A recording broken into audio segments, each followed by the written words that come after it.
नमस्कार, welcome back to my channel. कशा आहात सर्वजण? मजेत आणि मस्त ना? आम्ही पण खूप छान आहोत. सगळ्यांना सगळ्यात अगोदर श्री स्वामी समर्थ. तुम्हाला आजचा दिवस खूप छान आणि सुंदर जावो हीच आई जगदंबे आणि स्वामींच्या चरणी प्रार्थना. तर चला तर मग व्हिडिओला सुरुवात करू. स्किप न करता पूर्ण बघा. आवडला तर नक्की लाईक, कमेंट, शेअर करा. चॅनलवर नवीन असाल तर सबस्क्राईब करा. चला तर मग व्हिडिओला सुरुवात करू. सकाळी सकाळी मस्त अशी व्हिडिओला सुरुवात झालेली आहे आणि एवढा कडक उन्हाळा चालू आहे आमच्या इकडे, पण तरीसुद्धा आम्हाला सकाळी सकाळी चहा लागतो बरं का. तर सकाळी सकाळी तर चहा पाण्याचीच म्हणजे सकाळ सकाळची सुरुवात असते. आंघोळ वगैरे झाल्यानंतर देवपूजा केली आणि नंतर लगेचच चहा ठेवला आहे आणि अगोदर कोरा चहा ठेवून त्यामधलं थोडासा चहा काढून घेत असते आणि नंतर त्यामध्ये दूध टाकते. असंच चहा बनवला आहे. आता बघू शकता हा आहे आईंसाठी चहा, तर त्यांना काढून ठेवला आहे आणि इकडे बघा दुधाचा चहा उकळत आहे आणि त्याच्यानंतर लगेचच इकडे स्वयंपाकाची तयारी झालेली आहे सुरू. आता इथं पीठ मळून घ्यायचं आहे मला, त्यामुळे ना ताटामध्ये पीठ चाळून घेतलं आणि मस्त असं मीठ वगैरे टाकून त्याच्यामध्ये तर असं पीठ मळून घेते इथं चांगलं असं मऊ आणि थोड्या वेळ भिजत ठेवायचं. त्याच्यानंतर लगेचच आपल्याला आहे ना भाजीची तयारी करायची इथं. तर आता भाजीला काय बनवायचं, तर आता उन्हाळा सुरू आहे आणि सगळ्यांचे उन्हाळी पदार्थ बनवून झालेसुद्धा असतील. तर आमचे पण आता थोडेसे लेट झाले, पण झालेत बनवून आता थोडेफार. तर आता इथं त्याचीच मला भाजी बनवायची आहे. तर याशिवाय ना उन्हाळा आपल्याला वाटत नसतं बरं का, उन्हाळा चालू झालेला आहे. तर अशा काही गोष्टी असतात ज्या उन्हाळ्यामध्येच जास्त बनवल्या जातात, खाल्ल्या जातात. आणि ना लहानपणापासून जे बघत आली आहे ना मी, आत्ता ज्या आपण बनवतो त्या गोष्टी सगळ्या लहानपणी आपल्या आजी आजोबा आई वडील हे सगळे बनवत असायचे. तर आंब्याचा रस, त्यासोबत आहे ना वड्याची चटणी, म्हणजे आमच्या इकडं वडेच बोलतात की तुमच्या इकडे सांडगेसुद्धा बोलत असतील.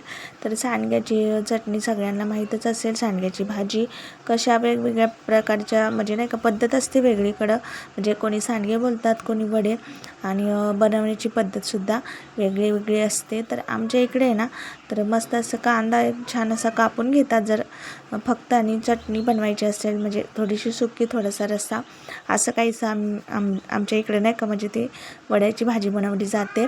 तर त्यामुळे ना अगोदर मी कांदा कट करून घेतला बारीक बारीक असा आणि कढई ठेवली आता गॅसवर आणि इकडे ना कणिक मळून आता भिजवायला पण ठेवली बरं का. आणि मस्त गरम दूध वगैरे सगळं करून त्या साईडला पलीकडे ठेवून दिलेला आहे. आणि आता इथं भाजीची तयारी चालली आहे. मस्त कांदा वगैरे टाकून मस्त फोडणी दिली. त्याच्यानंतर आहे ना थोडेसे वडे भाजून घेऊन तेलामध्ये परतून ते थोडेसे वाटून घेतले, थोडेसे ओबडधोबड, आणि ना आपल्या जे फोडणीचा कांदा वगैरे मसाले सगळे टाकले होते त्यामध्ये टाकून थोडंसं पाणी टाकून मस्त अशी घट्टसर मी भाजी बनवून घेतलेली आहे. आणि नंतर लगेचच मी इथं चपात्या करायला लागले, बघू शकता तुम्ही. कारण आहे ना आता सध्या इकडे आमच्या इकडे ना थोडंसं कामाचं सीझन आहे. उन्हाळ्यात लोकांना कामं नसतात, पण आमच्या इकडे उलटं असतं की उन्हाळ्यात जास्त प्रमाणात शेतातली कामे असतात भरपूर जास्त.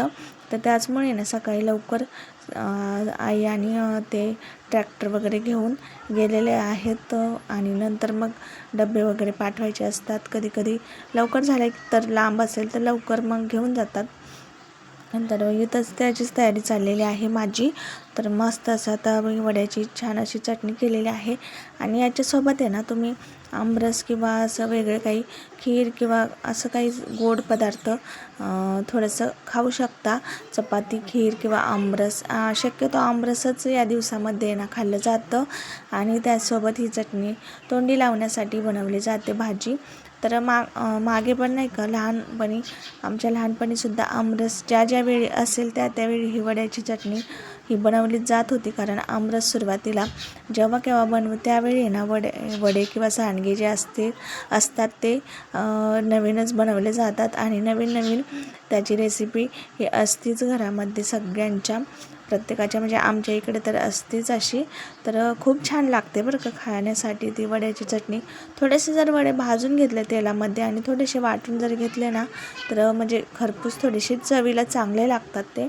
आणि मस्त अशी झाली होती बरं का भाजी पण. त्या वगैरे लाटून घेतल्या आणि नंतर बाजरीची भाकरी टाकून घेतल्या इथं सासूबाईंना लागतात म्हणून. आणि बघू शकता तुम्ही असे मस्त असे आंबे निघालेत बरं का. झाडांचे आंबे ना खूप जास्त म्हणजे पाडायला लागलेले आहेत ह्या कैऱ्या सगळ्या, आणि खूप सारे आंबे आता खाली पडत आहेत कारण वारं सुटतं आहे ना, म्हणून जमा करून आणलेले आहेत त्या. आणि आता खरंच याशिवाय उन्हाळा वाटत नाही बरं का. आंब्याचं सीझन झालं ना त्याच वेळी खरा उन्हाळा वाटतो. आणि हे बघा माझा स्वयंपाक वगैरे सगळा झाला आहे आता इकडे, आणि आता रॅकची थोडी साफसफाई करावी म्हटलं. तर आता सध्या आहे ना उन्हाळा असल्यामुळे ना खूप जास्त धूळ येते घरामध्ये, तर सारखं साफसफाई 2-3 दिवसाला ही रॅकची करावी लागते. रोज जरी केली तरी चालते, कारण एवढं खराब होत असतं ना, सारखी धूळ येत असते. आणि जेव्हा केव्हा आपल्याला भांडी लावायची असतात त्यावेळी ना थोडासा हात जर मारून घेतला ना कपड्याने, तर जराशी रॅक ही आपली साफसफाई म्हणजे रॅक साफसुथरी दिसते. नाही तर आहे ना खूप जास्त धूळ बसते, आणि धुळीने ना चिकटपणा जास्त होतो. डब्बे वगैरे सगळे काही खराब होतात, किती जरी घासलेले असले तरीसुद्धा खराब होऊन जातात. त्यामुळे ना वेळच्या वेळी म्हणजे जेव्हा केव्हा आपल्याला टाईम असेल तेव्हा एक हात मारून घ्यायचा रॅकवर. रॅक वगैरे मस्त शेट करून आता इकडं हा किचनचा टेबल वगैरे पुसून घेतला आणि गॅस वगैरे स्वच्छ केला, आणि माठामध्ये छान असं ताजं पाणी भरून ठेवलं.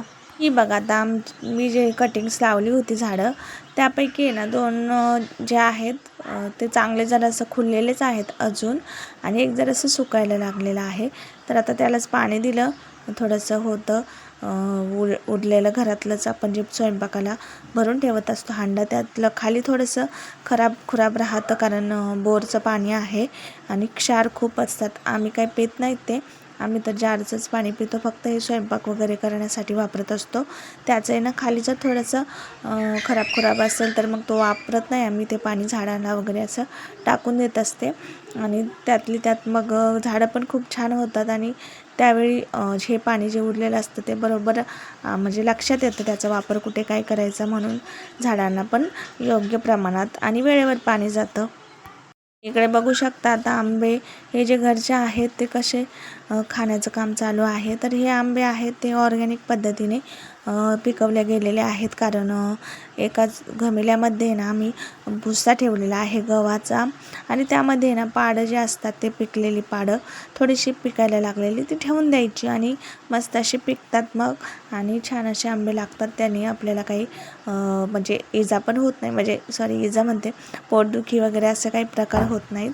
तर आमचा शिव बघू शकता तुम्ही आंबे वगैरे खाऊन मस्त असं उड्या मारतो इकडे. आणि दुपारचं वातावरणात आम्ही जरासा आराम केला, आणि नंतर डायरेक्ट संध्याकाळचा हा व्हिडिओ मस्त असं फ्रेश वगैरे झाले, आणि कपडे वगैरे चेंज केले, कारण साडीमध्ये दिवसभर येणं राहणं पॉसिबल होत नाही. ड्रेस असो किंवा साडी संध्याकाळच्या टाईमला मग थोडंसं चेंज वगैरे करून फ्रेश होऊन चेंज केलं ना तरच इकडं जरासं बरं वाटतं. आणि इकडं बघू शकता वातावरण कसं झालेलं आहे आमच्या इकडं. तर थोडीशी हवा सुटलेली होती गार, आणि आभाळ पण आलेलं होतं. तर थोडंसं निसर्गाचं म्हणजे नाही का पूर्ण निसर्ग जरासं चेंज होतं इकडे. थोडंसं असं काही तसं काही वातावरण हे सारखं चालूच असतं. तर आता मी माझी झाडं लावलेली आहेत ते तुम्हाला दाखवते. मोगऱ्याची कटिंग तर हे बघा किती टवटवीत आणि मस्त झालेलं आहे आता. तर याला आहे ना जिथून आपण कट करतो खालची बाजू आपण जमिनीत म्हणजे मातीमध्ये रोवून देतो, तर त्याचं काही नाही. पण ही जी वरची बाजू असते कट केलेली त्याला आहे ना आपण थोडंसं ॲलोवेरा जेल किंवा शेण जे असतं शेणाचं शेण थोडंसं त्याला लावून घ्यायचं, कारण सूर्य प्रकाश जो असतो जास्त अति प्रमाणात त्याला जर लागला तर हानी होत नाही, आणि सुकलं जात नाही जे आपण लावलेली कटिंग्स असतात ते, आणि व्यवस्थित फुटायला मदत होते. म्हणून मी त्याच्यावरती हे शेण लावलेलं आहे. जे की लहानपणापासून आपल्याला मोठी माणसं आपण जेव्हा झाडं लावतात तेव्हा आपण बघायचो. तीच इथं मी ट्रिक वापरलेली आहे. पण त्या साईडचं जे झाड आहे ते सुकून गेलं आहे जरासं, पण ठीक आहे, जेवढे येतील तेवढे येतील. आपण रोज त्याला पाणी वगैरे घालायचं आपलं काम आहे. तर व्यवस्थित अशी निगा राखायची. तर हा आहे आमच्या जिन्याचा स्पेस. इथं आम्हाला जिना बनवायचा आहे, पण आहे ना मी आता विचार करत आहे म्हणजे आम्ही सगळे, तर ह्या ठिकाणी एक बाल्कनी बनवावी, आणि छान असे त्यामध्ये झाडं छोट्या कुंड्या असं ठेवाव्यात, हाच विचार चाललेला आहे. तर होईल तेव्हा होईल. तर हाच आता प्लॅन डोक्यात आहे. तर आता इथे संध्याकाळच्या स्वयंपाकाची तयारी चाललेली आहे. कुकर लावला आहे, डाळ भात बनवायचा आहे जरासा मला. आणि दिवाबत्ती पण लावून घेतली. संध्याकाळचे वाजलेले आहेत 6-6:30च्या दरम्यान दिवा वगैरे लावून घेतला घरामध्ये आणि थोडासा अंधार पडायला लागला आहे. तर तुम्ही बघू शकता बाहेर कसं वातावरण झालं आहे. तर आजी बघा आमच्या कशा बसल्या तिथं.